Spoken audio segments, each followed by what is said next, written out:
Assalamualaikum warahmatullahi wabarakatuh. Jumpa lagi dengan aku dalam monolog bola. Tentunya kita akan ngebahas update-update terkini tentang timnas Indonesia. Dan sebelum jauh menonton video ini, aku minta ke teman-teman untuk like, subscribe, dan komen di akun ini. Kita mulai monolog bola kali ini dengan topik opsi back sayap kiri.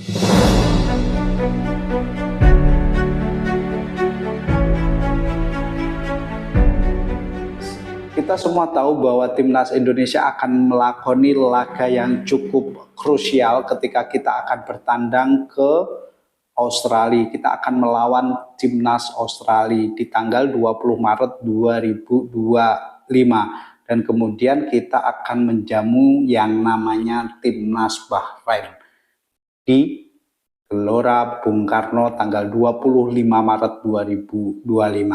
Sebelumnya aku udah ngebahas bagaimana skuad timnas Indonesia ini di beberapa sektor, salah satunya di sektor penyerang, terus kemudian kita sudah ngebahas bagaimana kiper yang akan kemungkinan besar bisa dikata seperti itu yang akan dipanggil oleh Patrick Kluivert. Kemudian aku juga udah ngebahas bagaimana posisi di back tengah ataupun back sentral kita yang kemungkinan akan diisi oleh yang pastilah bisa dikata seperti itu oleh J.I. Jazz, dan kemudian ada kabar tentang comebacknya Elkan Bakot. Nah, sekarang ini aku akan ngebahas bagaimana back sayap kiri. Nah, ini menjadi semacam kekuatan tersendiri bagi timnas Indonesia. Dan kita semua sudah tahu kalau back sayap kiri itu siapa lagi kalau bukan Kelvin Ronald Verdonk. Nah, kita semua tahu bagaimana penampilan Verdonk ketika membela timnas Indonesia. Jadi dia itu sepertinya tidak punya rasa lelah. Bahkan dia itu ketika melawan Arab Saudi, salah satu contohnya, kita lihat bagaimana perjuangan Kelvin Verdonk. Dia berada di sektor yang sebenarnya di kiri, kemudian dia maju sampai ke ujung untuk membantu serangan, dan bahkan dia over sektor ataupun over posisi ketika dia mensupport Marcelino Ferdinand ketika dia mencetak gol kedua dari timnas Indonesia ketika mengalahkan Arab Saudi di Stadion GBK. Nah, ini menjadi menarik dan tentunya aku yakin banget ketika Kelvin Verdonk bakal dipanggil lagi oleh Patrick Kluivert untuk menjalani 4 laga krusial. Nah, kita semua tahu bagaimana peran dari Kelvin Verdonk bersama klubnya Nijmegen di Eredivisie. Wow, itu menjadi sangat luar biasa ketika Kelvin Verdonk bersama klubnya. Kita tahu di musim 2024-2025 ini, dia bahkan di bulan Januari kemarin 2025 ini, Kelvin Verdonk menjadi salah satu pemain yang masuk dalam skuad terbaik di Eredivisie. Nah, ini menjadi kabar baik buat kita. Bahkan ya semenjak ataupun Kelvin Verdonk ini bergabung di musim panas 2022 kemarin, musim ini menjadi mudah-mudahan ini menjadi musim terbaik dari Kelvin Verdonk yang kemudian bisa melanjutkan kiprahnya di Eredivisie selama membela klubnya yaitu Nijmegen. Ketika kita ngomongin Kelvin Verdonk, dan dia seorang back sayap kiri, tapi dia bisa mampu memberikan umpan-umpan crossing yang luar biasa. Bahkan dia mampu mencetak 1 gol untuk klubnya. Selama 24 kali bersama klubnya Nijmegen, Kelvin Verdonk ini tidak pernah main sebagai cadangan, bisa dikata seperti itu. Bahkan dia itu menjadi starter terus. Wow, ini menjadi kayak semacam perkembangan yang cukup luar biasa ketika kita ngomongin soal Kelvin Verdonk. Bahkan dia hanya sekali saja ketika itu main di 17 menit. Nah, itu di pekan ke-9 ya, kalau tidak salah di pekan ke-9 di Eredivisie ketika melawan Heerenveen. Nah, dia menjadi pemain yang sangat vital sekali di klubnya di Nijmegen. Nah, dia tidak tergantikan si Kelvin Verdom. Artinya apa? Kemungkinan besar dan bisa dikata pastilah bahwa Kelvin Verdom akan mengisi pos di back sayap kiri timnas Indonesia. Nah, opsi kedua bisa saja Patrick Kluivert akan memanggil Pratama Arhan. Karena mengapa? Secara statistik ataupun secara permainan kan kita tahu bahwa Patrick Kluivert ini kecenderungannya atau bahkan dia sudah ngomong memberikan pernyataan bahwa dia akan memanggil pemain-pemain yang bermain reguler di klubnya. Nah, ini Pratama Arhan ini bisa menjadi salah satu opsi di back sayap kiri. Karena mengapa? Karena Pratama Arhan ini kemarin kan setelah hijrah dari Suwon, nah dia berlabuh di Bangkok United. Nah, selama di Bangkok United ini Pratama Arhan cukup meningkat lah, bisa dikata seperti itu permainannya ataupun cukup meningkat menit bermainnya, terutama itu yang menjadi selama ini ketika dia main di klub Jepang terus kemudian di Korsel. Nah, itu dia kan jarang sekali dapat menit bermain. Nah, ini di Bangkok United dia mendapatkan menit bermain itu. Nah, bahkan Pratama Arhan ini menjadi kayak semacam pemberitaan lah, bisa dikata seperti itu. Bahkan di situs resminya Liga Thailand dia menyebutkan bahwa Pratama Arhan ini mempunyai senjata rahasia. Ya, kita tahu semua bahwa Pratama Arhan itu memiliki lemparan ke dalam yang cukup luar biasa dan akurat, keras, dan menuju para pemain kita. Nah, ini kalaupun nanti Elkan Bagot dengan tinggi 196 cm ini akan menjadi kayak semacam senjata rahasia kita. Dan itu Arhan ini kan gabung ke Bangkok United pada tanggal 7 Januari 2025. Nah, dia memanfaatkan di bursa tengah musim, bisa dikata seperti itu. Nah, dia dapat bermain ataupun dia bermain 7 kali dari 8 laga yang sudah dimainkan oleh Bangkok United. Nah, salah satu yang menjadi kayak semacam kabar baik juga buat Pratama Arhan, yaitu ketika dia bermain di Sydney Stadium atau Stadion Sydney.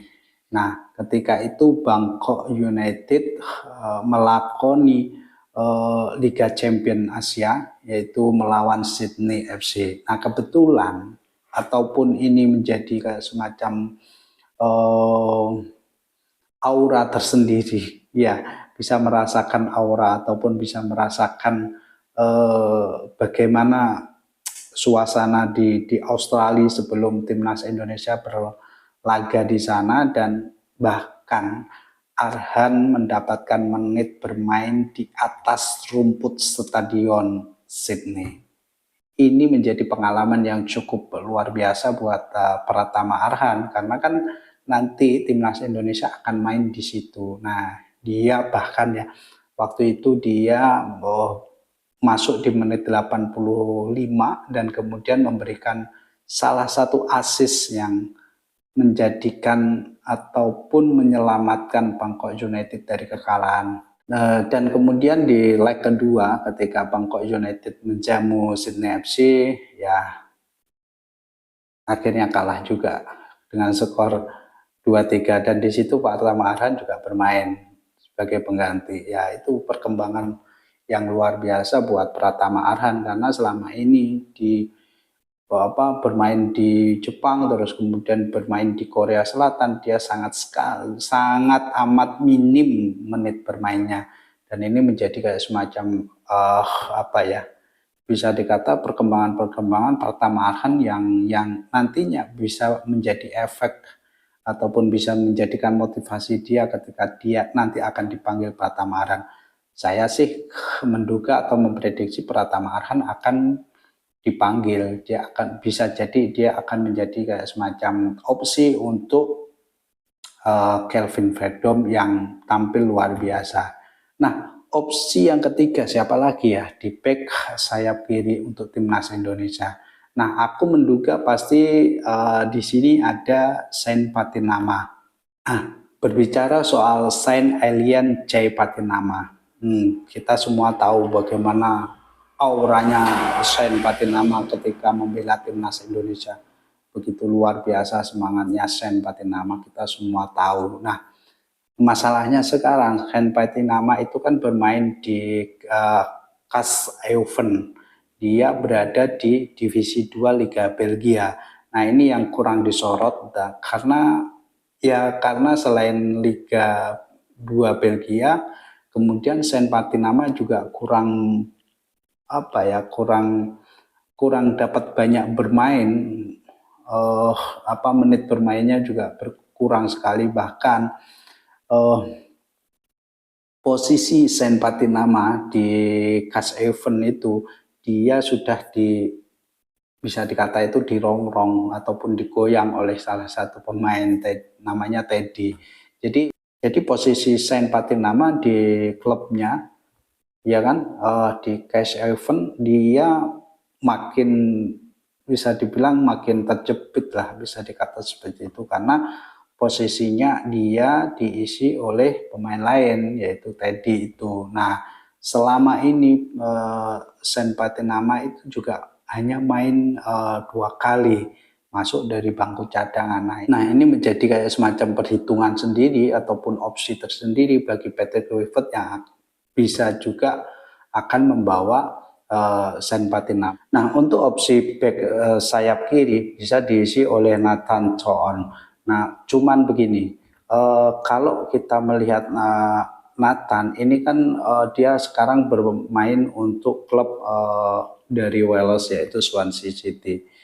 Nah, ini juga agak kita sebenarnya juga sedih gitu loh ketika kita melihat para pemain yang abroad, pemain yang naturalisasi ini tidak mendapatkan kesempatan bermain di masing-masing klubnya gitu kan. Ya karena memang salah satunya ataupun faktornya adalah ya karena kompetisi di Eropa guys, itu yang menjadi persaingan yang sangat luar biasa, begitu kompetitif antar pemain ketika dia akan menjadi masuk di skuadnya. Nah, dari 30 kali pertandingan yang dilakoni oleh Swansea City di Championship atau kasta kedua sepak bola Inggris, Nathan itu masuk di daftar pemain sebanyak 23, ya kan? Tapi dia cuman sekali mendapatkan jatah bermain, itu pun 2 menit guys. Nah, sedangkan di Carabao Cup, Nathan ya sedikit lebih banyak lah, dia 2 kali tampil dan plus menjadi starter, itu menjadi kayak semacam catatan. Dari 4 pemain tadi berarti kan ada opsi di pos back sayap kiri. Yang pertama adalah Kevin Veldom, yang kedua adalah Pratama Arhan, yang ketiga adalah Sain Patinama, dan keempat adalah Nathan Choon. Nah, beberapa hari ini ada yang mengabarkan bahwa ada satu pemain yang berdarah Indonesia yang ingin membela sekali timnas Indonesia, yaitu Dan James. Nah, dia itu adalah posisinya back sayap kiri, dan ini menjadi menarik ketika kita bahas karena dia itu kan bermain di Go Ahead Angels. Nah, dia kan bermain di era divisi, bahkan pemain 24 tahun ini ya dia sangat potensial sekali karena di klubnya di Go Ahead dia kan selalu bermain. Jadi ya ini menjadi kayak semacam bisa dikulik lah, bisa dikata seperti itu, karena ternyata dia sudah 2 kali mengisyaratkan untuk membela timnas Indonesia. Pemain postur tubuhnya ya cukup ideal lah, 180 cm, dan dia pada tahun 2024 kemarin sudah mengisyaratkan ingin membela timnas Indonesia. Dan kalau itu benar kan menjadi opsi untuk di sektor back sayap kiri. Garis keturunan Indonesia dan James itu dikabarkan berasal dari sang nenek dari pihak ibu yang merupakan orang asli Surabaya, guys. Ya, tahu kan Surabaya, Jawa Timur. Jadi ya bisa dikata James bisalah nanti untuk dinaturalisasi menjadi salah satu opsi di posisi back sayap kiri. Oke guys, itu dulu monolog bola kali ini ya. Jangan lupa like, subscribe, dan komen di akun ini. Oke, kita akan ketemu lagi di lain waktu. Kita akan ngebahas bagaimana para pemain timnas Indonesia dan strategi Patrick Kluivert dalam melakoni laga yang sangat krusial.